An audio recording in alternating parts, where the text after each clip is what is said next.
Okay, so we'll do a very brief discussion on the eight worldly dharmas. So the eight worldly dharmas come from Nagarjuna, and they actually come from, make sure I get this text right. They come from the letter to a friend, I think.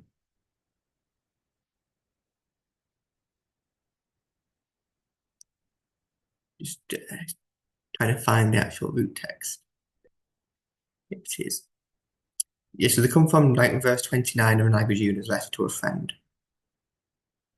And in that verse, Nagarjuna says this. The world knoweth that the eight worldly dharmas are gain and loss, happiness and unhappiness, kind and harsh words, praise and blame, exercise equanimity, as these are unworth to enter the mind. So obviously we know that these eight worldly dharmas, it's the hope for happiness and the fear of suffering, the hope for fame and the fear of being insignificant, the hope for praise and the fear of criticism, a hope for gain and a fear of loss of those of objects of attachment. So in essence, these are all based on this self-grasping. You are concerned about what you have. I want this, not concerned about anyone else. And, it's this strong feeling of pride. That's where most, the praise and blame and wanting to be famous and insignificant, not insignificant, is on the basis of pride, of this I feeling that you are better than you are. You're maybe equal to those greater than yourself, and you're greater than those you're equal to, is what your mind thinks. So these are the cause of all our destructive activities. Um, we commit many non-virtues in an attempt to get things that we want, or we flatter people to elicit praise out of them, and we kind of are not very honest to try and get these. So we have to not, cut our attachment to them. Lama Zopa would always emphasize the eight worldly concerns being the cause of so much suffering. It's true, you can just see when you consider them, they are the cause of suffering. So Nagarjuna is saying you must exercise equanimity. So what we're saying here is, especially the practice of lojong, is really essential. You are not, so if someone criticizes you, you are not concerned about what people think about you and your reputation. You just think, well, it's their karma. It's kind of, you have to be a bit realistic. And if someone's slandering you, and maybe deal with it before it becomes a problem, but don't let it affect your mind. Don't let you self-develop anger and so on. So I don't know if I had any particular questions or comments you want to talk about, Tenzin. The eight worldly dharmas are the main focus of all the teachings. There's a very nice piece of advice by a Nyingma Lama, Nyala Peraduru, and he has this text called Advice on Abandoning the Eight Worldly Concerns. It's on Nosawa House, and he says this, Aho, listen well, all you fortunate supreme disciples of excellent karma, gain and loss, happiness and unhappiness, fame and insignificance, praise and blame. These are what we call the eight worldly concerns. Those who cling to the duality of good and bad and feel pleasure and frustration can't even be called practitioners of non-dual self-liberation. Bound as they are by the chains of attachment to the eight worldly concerns, whatever happens, whatever it appears, good or bad, pleasurable or painful, it is just like the 10 similes of illusion recognize this. In a state of perfection, transcending the ordinary mind and beyond words, thought and description rests in the expanse of the view, beyond the limitations of hope and fear. So this advice of abandoning eight worldly concerns was put together by the old beggar Padma For a group of students who repeatedly requested it, through this may my followers, yogis intent upon enlightenment, be free from even as much as a single thought is deceived by the mire of the eight worldly concerns. So, in particular, it's a very Zogchen heavy text there. That's what he's mainly talking about. But you can apply this to whatever vehicle you practice. If you're practicing Mahamudra, Highest Yoga Tantra, Lower Tantra, or just Sutra, you can kind of run the same logic. We're talking about clinging to duality. This is the main teaching of Madhyamika is this non-duality. You are kind of going beyond the things being good and things being bad. Because the cause of thinking something is good or something is bad is based on an inherent self.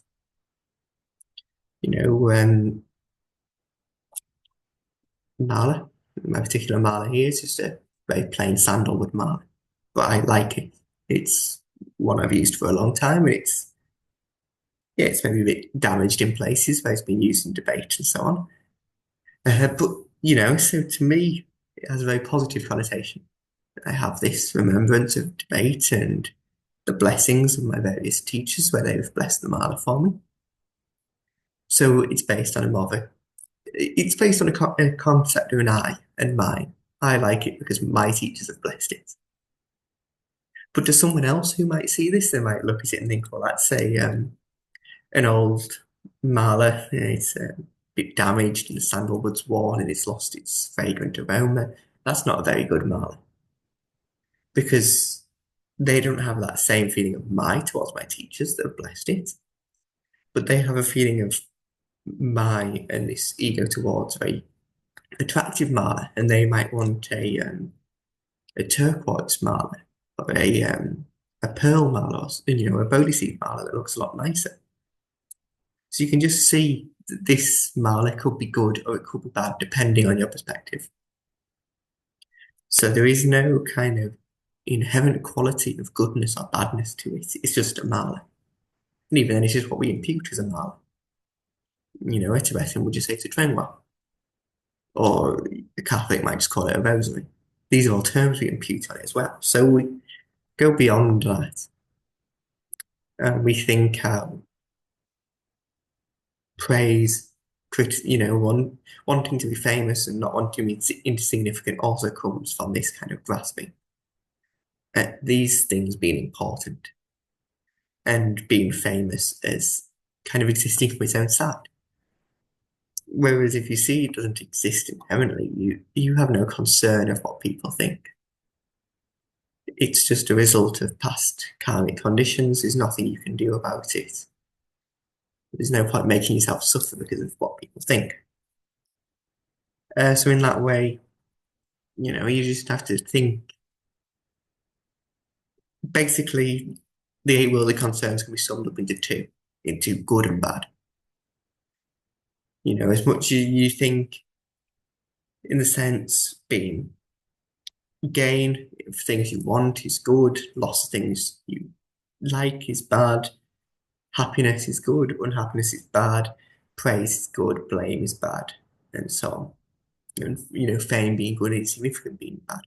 So in essence, they're all coming from this same duality of viewing things to be good or bad, because we are coming from an inherent self. So once you remove that duality, you won't have attachment to the worldly concerns and you won't suffer. And even now we can develop equanimity, just thinking through these various antidotes to each of the worldly concerns. So if you have attachments to objects of desire, you meditate on impermanence because you see how it's impermanent, so it's not going to be there forever, so you'll lose it eventually. So why are you attached to it? And then sort of praise and blame. You can kind of think, you need to develop this humble attitude.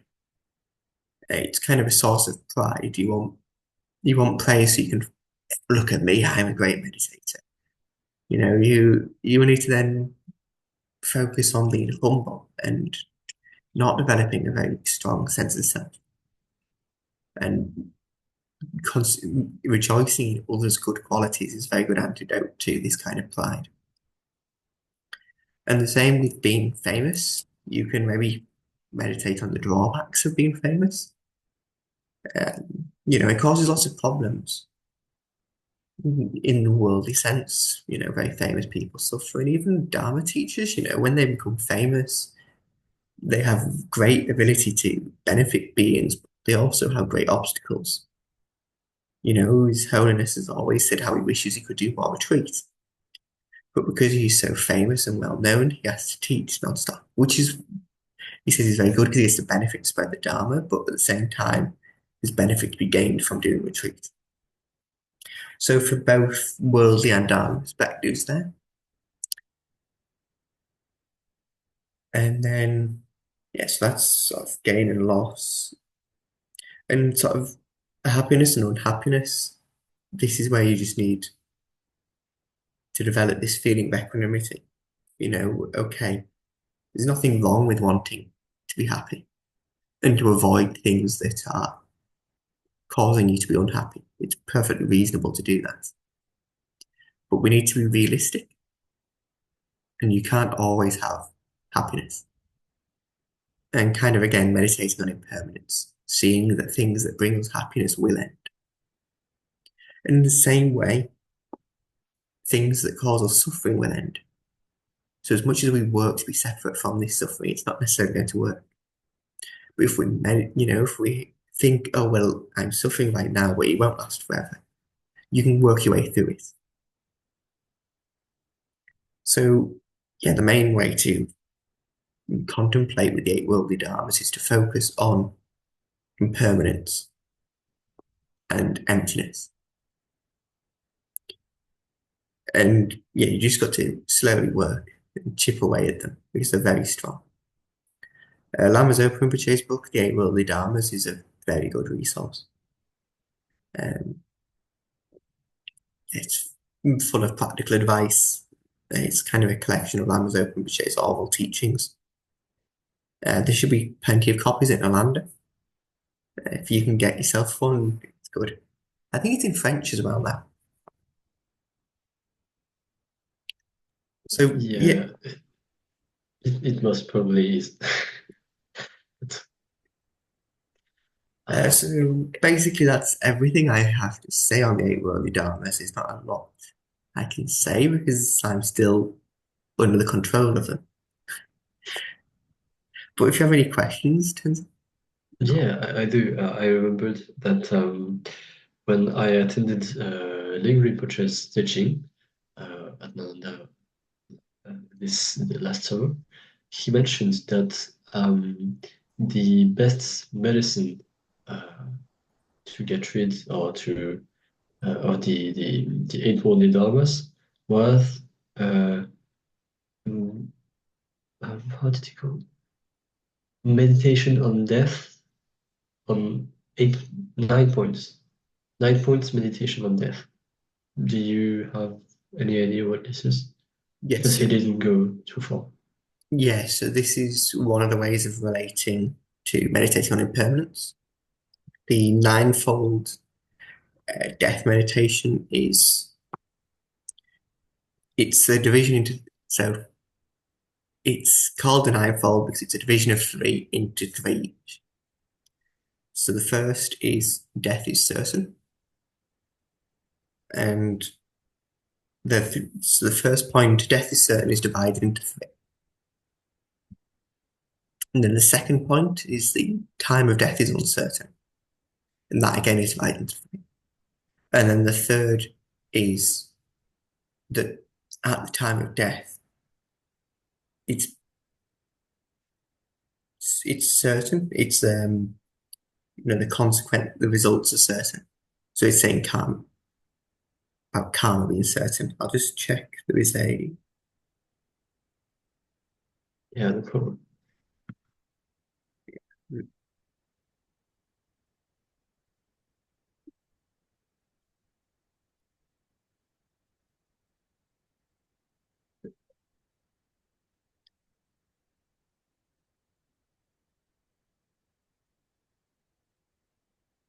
It's in my land room notes. That's where I've got it. So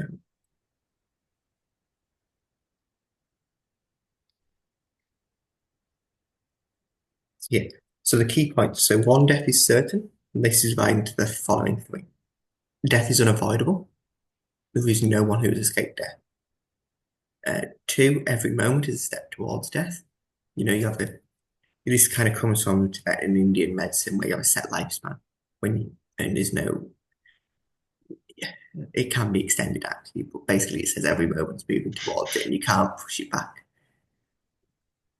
And then the third point is key, the time available to practice the Dharma is limited. So Okay. that's the first one. And the second one, the time of death is uncertain. So 1 hour lifespan's uncertain. It's not that when you're born, there's a piece of paper that says you will live 84 years. The young die before the old, the healthy die before the sick.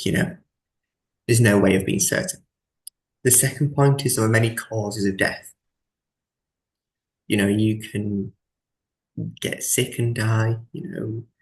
Kishanamdak always said during COVID, this was a really good example because there were so Mm. many young people died, just like that. So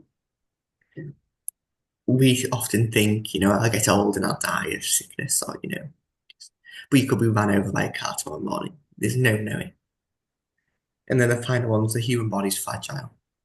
So actually, it's very easy to die as a human. Too much water, too little water, too much food, too little food, even oxygen, not enough, too much. It's very easy to die. We live in this very middle zone. It's just in the Goldilocks zone. And if we go either way, that's it. And then the final one, the third is only Dharma helps the time of death. So this is divided into three. One, our wealth and possessions cannot help us. You leave them behind. Two, the friends and family cannot help. Okay, they can recite prayers and they can do all these beneficial activities for us, but our rebirth is mainly determined by our own throwing karma. So as much as they can do a bit to help, is not they can't do masses. There's a limit. And then the final one's not even our body can help. People spend their whole life working on having the perfect body, Mm. and then when you die, it's your mind that moves on to the next life. That body's left behind. So yeah, that's what Rinpoche has been talking about. Mm. Okay, thanks. It's one of the most profound meditations. A meditation on death and impermanence. There's a quote from the sutra. I can't remember which sutra. I'll just have to paraphrase. But the Buddha says something like, just how the elephant is the king of the beasts, the meditation on death and impermanence is supreme. Especially because the footprint of it. You think the elephant's the biggest in the jungle of India. That's what he's saying. This meditation is the most important. Oh, okay. So yeah, if that's everything you had to ask, we'll end there with Yeah. some dedications. Just do a very, we'll just do very brief because we haven't discussed much. We'll just do the two bodhicittas and His Holiness Long Life Prayer. Jangchu, Senchu, Oh, Rinpoche, shit. Make, Okay. Panam, Kekyu, Kepa, Nyamba, Mepa, Yang, Gong Ye, Gong Du, Pelwa, Sho, Tongni, Tawa, Rinpoche, Make, Panam, Kekyu, Kepa, Nyamba, Mepa, Gong Ye, Gong Du, Pelwa, Sho, Gangri, Lowe, Kowe, Zinkam, So, Bendan, Dewa, Malu, Yongwe, Chenre, Zewang, Tenzin, Katsui, Xiaopei Sijing Badu Tengyu Chi. So yeah, thank you very much.